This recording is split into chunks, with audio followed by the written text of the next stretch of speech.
সম্মানিত বিয়াস সকলে কেমন আছেন? আশা করি ভালো আছেন, সুস্থ আছেন। আপনাদের দোয়া আমিও ভালো আছি।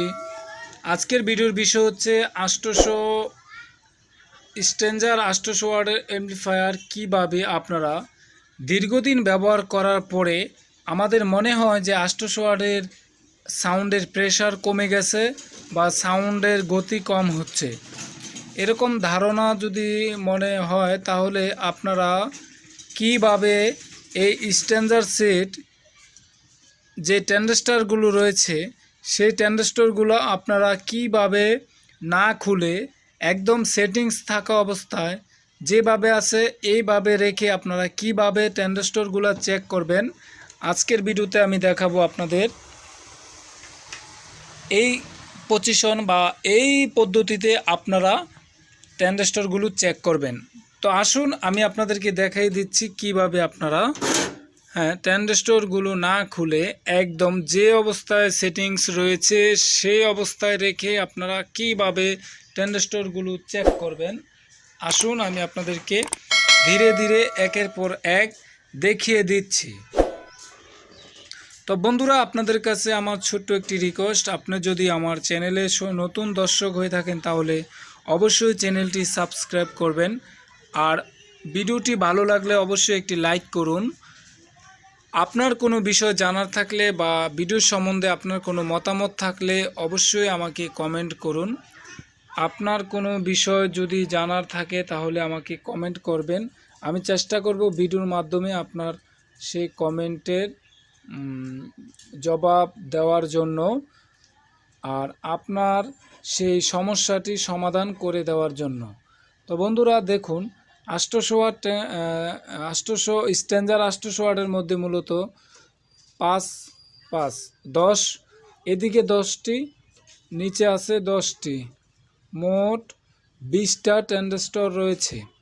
এই 20টা ট্রানজিস্টর যদি আপনি এটা একেবারে আগলা খুলে আপনি চেক করতে যান তাহলে অনেক সময় লেগে যাবে।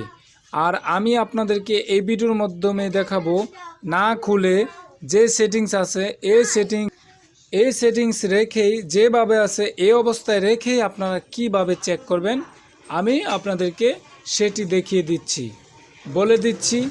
আর যারা এই বিষয়টি আগে থেকে অবগত আছেন তাদের জন্য আমার এই ভিডিওটি নয়, যারা আমার চেয়ে ভালো জানেন বা আগে থেকে জানেন তাদের জন্য এই ভিডিওটি নয়, যারা জানেন না, যারা পারেন না তাদের জন্য আমার এই ভিডিওটি।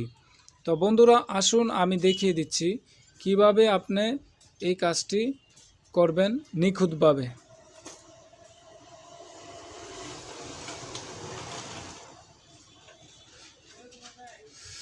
তো বন্ধুরা প্রথম আপনি যে কাজটি করবেন,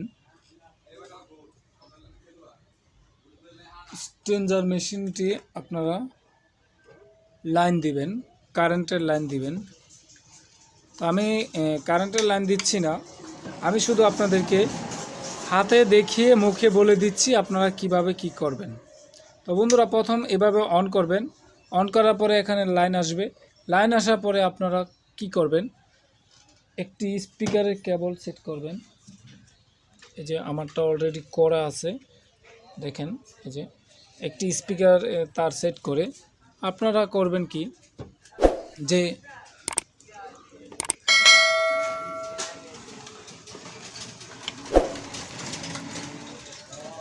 এখানে দেখুন অক্স 1 রয়েছে, এই অক্সের মধ্যে আপনারা একটি মোবাইল জ্যাক দিয়ে স্পিকারটা আপনারা কমপক্ষে 10 মিনিট চালাবেন। সেটটা কমপক্ষে 10 মিনিট প্রেসার দিয়ে চালাবেন। 10 মিনিট প্রেসার দিয়ে চালানোর পরে আপনি যে কাজটি করবেন সেই কাজটি হচ্ছে মূল কাজ। আপনারা এটাকে যতটুকু সম্ভব প্রেসার দিয়ে স্পিকারটা চালাবেন। চালানোর পরে আপনি যে কাজটি করবেন দেখুন আমি দেখাচ্ছি, আপনি এই আঙ্গুলটা একটু ভিজিয়ে নেবেন, অর্থাৎ যে কোনো একটু পানি দিয়ে আঙ্গুলটা ভিজাবেন। ভিজানোর পরে আপনি ট্রানজিস্টরের উপরে টাচ করবেন, ট্রানজিস্টরের উপরে টাচ করবেন। এইভাবে একের পর এক আপনারা ট্রানজিস্টরের উপরে টাচ করবেন। টাচ করলে দেখবেন যে ট্যান্ডেস্টারটা কাটা থাকবে সেই ট্যান্ডেস্টারটা আপনার হিট হবে না, অর্থাৎ গরম হবে না। এখন আসুন, প্রশ্ন করতে পারেন যে ভাই আমি তো উপরেরগুলা দেখলাম এইভাবে, কিন্তু নিচেরগুলা কিভাবে সম্ভব? নিচেরগুলা আপনারা আস্তে করে এদিক দিয়ে হাত দিবেন, যতটুকু চেক করা যায় করবেন। বাকি যেগুলা করতে পারেন না সেগুলার যে রেজিস্ট্যান্ট রয়েছে, রেস্টেন্ট, এই রেস্টেন্টের উপরে হাত দিলে আপনারা বুঝতে পারবেন যে এটা কি গরম হচ্ছে কি না।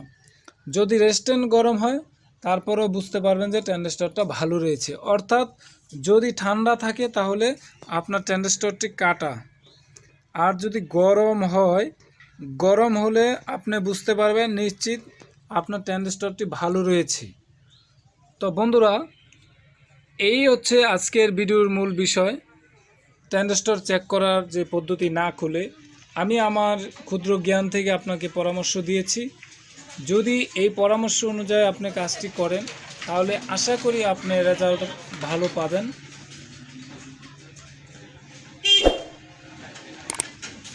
তো বন্ধুরা, এতটুকুই ছিল আজকের মতো। পরবর্তী ভিডিও দেখার আমন্ত্রণ জানিয়ে এখানেই শেষ করছি। আপনারা সকলে সুস্থ থাকুন, ভালো থাকুন। আল্লাহ হাফেজ। দেখা হবে পরবর্তী কোনো ভিডিওতে।